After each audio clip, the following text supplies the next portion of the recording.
Pythagoras theorem, इसका statement और proof आज हम देख लेंगे।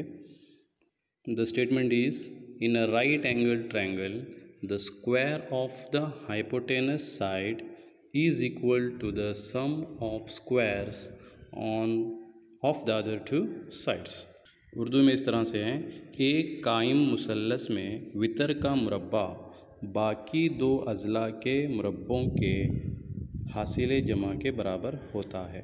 अकॉर्डिंग टू पाइथागोरस थ्योरम के मुताबिक what happens, he says in a right angle triangle, means any indefinite article in English, and you can take any triangle which is right angled.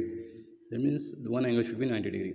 So one angle is 90 degree. अगर एक जाविया 90 degree का है तो दूसरा कोई जाविया 90 degree का नहीं हो सकता। This is basic understanding. तो इस तरह से सबसे बड़ा जाविया अगर 90 डिग्री है तो उसके सामने वाला जो साइड है वही बड़ा रहेगा, and this is called hypotenuse. Urdu में इसको वितर कहते हैं। So this is the hypotenuse, this is the वितर। तो इसके सामने वाला ज़िला ही बड़ा होता है। तो according to Pythagoras theorem the square on this side, square means if the length of A C is suppose 10 centimetres, then 10 square is equal to the sum of squares on other two sides, the square on this side plus square on this side. So if it is 6 and this is 8, 6 square plus 8 square, 6 square is 36, 8 square is 64, this comes to be 100, and if this is 10, the square of 10 is 100. So the square of this side is equal to the sum of the squares on these two sides. So we want to prove this. इस तरह से हमें साबित करना होगा कि वितर का मुरब्बा बाकी दो अज़ला के मुरब्बों के मजमूए के बराबर होता है। एक मैं आपको बता दूं, जो बेसिक अंडरस्टैंडिंग इन ट्रायंगल, जो एक ट्रायंगल में सबसे बड़ा जो साइड होता है उसके सामने का जाविया ही सबसे बड़ा होता है। सो हियर इट इज़ 8, सबसे छोटा ज़िला है, ये सबसे छोटा साइड है, तो इसके सामने का जो एंगल होगा वो सबसे छोटा होगा। This is for our understanding. So in right angle triangle the largest side is 90 degree, largest angle is 90 degree, so the largest side will always be greater, the opposite side will be always greater, which is opposite to 90 degree. For more explanations, अगर ज़्यादा आप जानना चाहते हैं कि Pythagoras theorem कहता क्या है, तो यहाँ पर आप देख सकते हैं, यहाँ पर एक मुसल्लस बनाया हुआ है। इस मुसल्लस में एक जाविया 90 डिग्री का है। Easily we can understand this is 90 degree, right. So if this is 90 degree then this side is the largest side. तो ये ज़िला सबसे बड़ा ज़िला है और इसी को हाइपोटेनस या वितर कहते हैं। सो देखिए, इसका जो बॉक्स बना है यहाँ पे, दिस इज़ स्क्वायर। मैंने लंबाई इसकी उतनी ही ली है जिसकी इतनी चौड़ाई है। सो इसका रकबा, the area of this must be equal to the area of this two. So this is equal to this plus this. What is this? This is the square of hypotenuse, this is the square of other side, this is the square of another side. So there are total 3 sides. The largest side square is equal to the sum of these two square. अगर आप कर सकते हैं तो इस तरह से एक बराबर ट्रायंगल बनाइए, इसका एक मुरब्बा बनाइए स्क्वायर, और देखिए इसको इसमें प्लेस कीजिए, इसको भी पीस पीस करके कहाँ जहाँ आपको चाहिए वहाँ पे पीस पीस करके लगाइए, तो आप देखेंगे ये दो इसमें ठीक तरह से बैठ जाते हैं। सो यही थ्योरम कहता है। ओके, ज्योमेट्रिकली ऐसे करके साबित कर सकते हैं, और ऐसे अगर नाप के आपको करना है तो इसका स्क्वायर देखेंगे, अगर 5 है तो 5 का स्क्वायर 25 होगा, या अगर 3 है 3 का स्क्वायर 9 होगा, अगर एक 4 है तो 4 का स्क्वायर 16 होगा। 16 और 9 16 प्लस 9 25 होगा, तो इसके स्क्वायर के बराबर वो होगा। This is extra information, you can do it. So इस मुसल्लस में क्या दिया हुआ है, that is to be written given, और उर्दू में मफरूज़ा कहते हैं, या दिया हुआ सिर्फ इतना ही है, given, that is in triangle A B C angle B is equal to 90 degree. Triangle A B C में ज़ाविया बी 90 दर्जे का है, यही दिया है और कुछ नहीं है। उसके बाद में हमें प्रूव क्या करना है, प्रूव ये करना है जो स्टेटमेंट में कहता है कि hypotenuse square, so which is the hypotenuse in this figure, A C, वितर का मुरब्बा बाकी दो अज़ला के मुरब्बों के मजमूए के बराबर होता है, हासिल जमा के बराबर होता है। The sum of the squares on other two sides. तो other two sides are A B and B C. तो ए बी एक ज़िला है, बी सी एक ज़िला है, इनके स्क्वायर करेंगे और जमा करेंगे तो इसके स्क्वायर के बराबर होना ज़रूरी है। This is what the theorem says. This is the complete statement in a right angle triangle. This is the statement, rest statement. Next is अमल यानी कंस्ट्रक्शन। कंस्ट्रक्शन ये है कि हमें बी डी ए सी के परपेंडिकुलर खींचना है, बी डी उमूद A C. This is what I have done. B D is perpendicular to A C, so this is 90 degree. Okay, this is our construction. ये हमने कंस्ट्रक्ट किया है ताकि हम इसको प्रूव कर सकें। अब हम प्रूफ की तरफ बढ़ते हैं। प्रूफ में हमें यहाँ पे लिया है, मैंने अंग्रेज़ी में ही लिखा है क्योंकि इस तरफ से लिखेंगे तो इस मुसल्लस का पहले लिख सकते हैं। उर्दू में लिखेंगे तो हम क्या होता है, वो पहले ए डी बी इधर लिखते हैं, ए बी सी इधर लिखते हैं। लिखते वक्त हमें ज़रा कन्फ्यूजन होता है, फिर भी चलता है उर्दू में, देख लीजिए। आप इंग्लिश में भी ऐसे लिख सकते हैं। इन मैथमेटिक्स लैंग्वेज का कोई बार नहीं है, आप अंग्रेज़ी भी इस्तेमाल कर सकते हैं। In triangle A D B, triangle A D B और ट्रायंगल ए बी सी में, ए डी बी ये जो छोटा ट्रायंगल आप देख रहे हैं, और ए बी सी, तो आप देखेंगे नेमिंग मैंने ए डी बी लिया है। ए इधर भी पहले ए लिया है, इधर भी पहले ए लिया है, यहाँ पर नेक्स्ट मैंने डी लिया है क्योंकि इस छोटे ट्रायंगल में ए डी पर 90 डिग्री है ना, इसलिए मैंने डी लिया। तो बड़े ट्रायंगल में आपको जो बड़ा ए बी सी ट्रायंगल जो दिया हुआ है उसमें आप देख सकते हैं कि बी पर 90 डिग्री है, इसलिए सेकंड में मैंने बी सेकंड लिया। ए बी सी, ए और ए एंगल सेम है दोनों के लिए, यहाँ पे देखो ये एंगल दोनों के लिए सेम है। डी 90 डिग्री है और बड़े के लिए बी 90 डिग्री है। छोटे के लिए ए डी बी के लिए डी 90 डिग्री है, ए बी सी के लिए बी 90 डिग्री है। और बचा कौन सा, वो इसका बी बचा और उसका सी बचा, तो उसमें वो भी एंगल सेम होते हैं। ए बी डी और ए सी बी भी सेम होते हैं, वो हम आगे आपको दिखाएंगे। Now in triangle A D B and S B, so angle A is equal to angle A. So you can see, यहाँ आप देख सकते हैं एंगल ए छोटे मुसल्लस में, छोटे ट्रायंगल में ए डी बी में एंगल ए है, ए बी सी में भी एंगल ए है, तो ये एंगल दोनों ट्रायंगल्स के लिए इक्वल है। सो मैंने लिखा है angle A is equal to angle A because it is common angle. उसके बाद में और आप देखिए A D B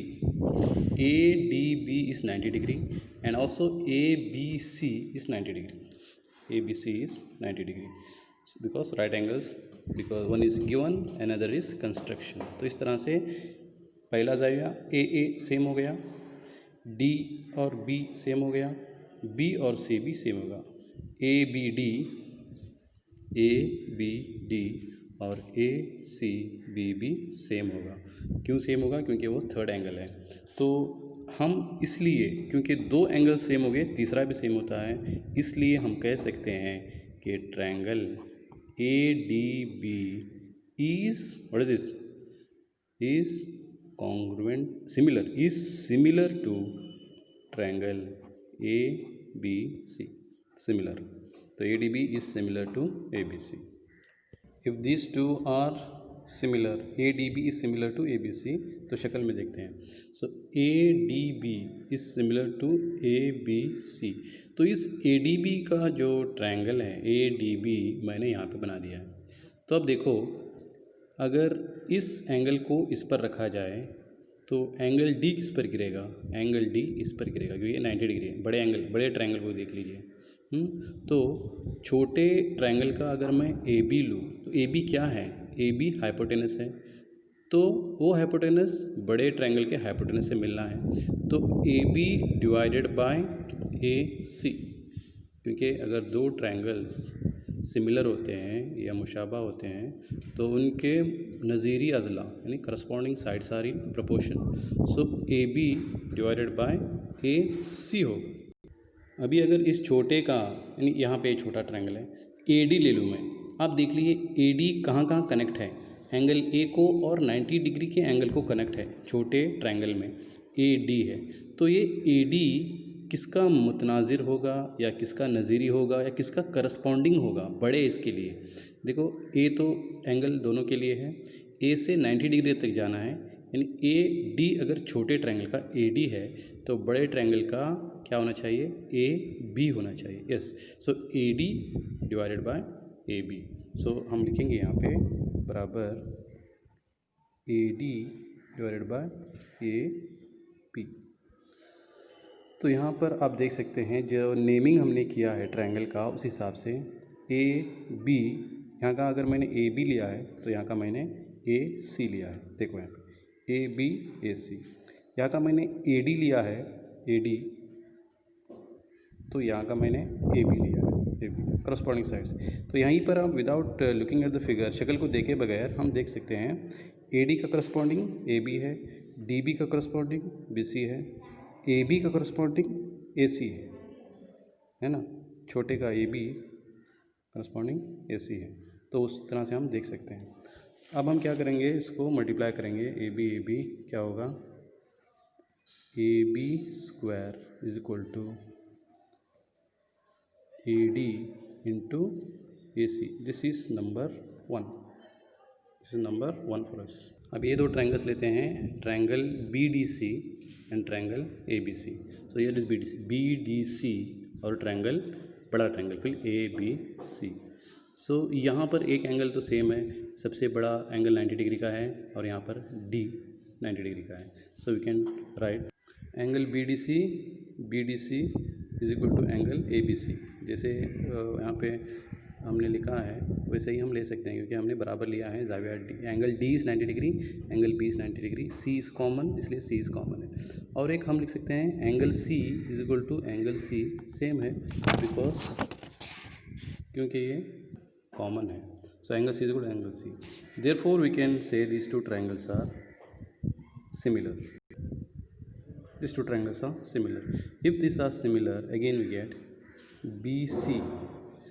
BC of this triangle must be similar to corresponding is the corresponding of AC. BC by AC is equal to here BC hypotenuse of small triangle is equal to hypotenuse of bigger triangle AC, hypotenuse है, right?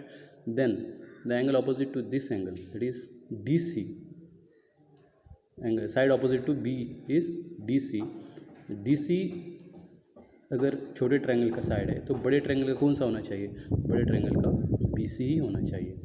DC 90 degree से C तक है, तो 90 degree से C तक बड़े का कौन सा है, यहाँ पर बड़े के लिए ये 90 डिग्री है ना, angle B is 90 degree ABC के लिए BC। So it is equal to DC by BC। तो मैंने लिख दिया BC by AC is equal to DC by BC। So no multiply this, BC into BC square होता है।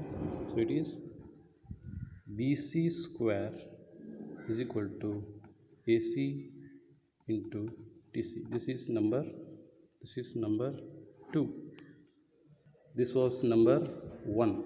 सो we'll add this and this. So by adding 1 and 2 what you get, see मैंने दोनों को add किया है, added both equations 1 and 2। AB square plus BC square is equal to AD into AC plus AC into DC। The AC into DC, this is the second equation part, this is the second equation part, this is the first equation, this is the first equation. So what's common here, आप देख सकते हैं AC इस पर common है। इस तरह से मैंने लिखा है this as it is, AC is common, AC is common, बचा AD जमा DC। Now what is this AD plus DC? Shall go to the figure। यहाँ पर देखिए आप, AD plus DC क्या होगा, ये ही लंबा साइड हो जाएगा है ना, AC हो जाएगा, और ये AC क्या है, हाइपोटेनस है या वितर है। सो AD plus DC is nothing but again AC।